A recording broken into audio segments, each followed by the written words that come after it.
the persons getting out of the police car. Apparently these people have minor injuries. There are three. One man about in his 60s, a young lady, and a young man, shaking their heads when the ambulance attendants bring out the stretcher, indicating that they are not seriously hurt. An overcast, slippery morning here on Highway 3, just south of Muncie. The accident occurred at 8:15.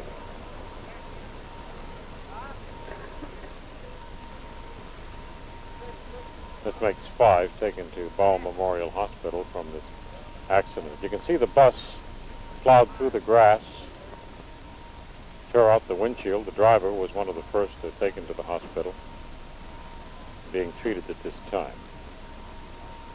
Delaware County Sheriff's Deputy Jerry Golden just asked some of the witnesses if anyone had seen the accident. No one had seen it. Some persons had heard it, but apparently no eyewitnesses have been discovered so far. An ABC... Sergeant Mercer, the condition of these tires is indicated as being poor. Definitely are, Jim. There's not any tread that I would say tread at all on 3. This one tire might have 2 30-seconds or 3 30-seconds of an inch, would be the legal safety requirement now required by the new safety inspection law.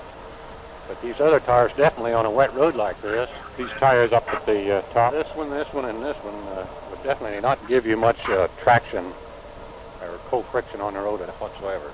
Would 2 of these tires, the one on the right side of the vehicle up in the air, have the proper amount of tread? No, there's no tread whatsoever.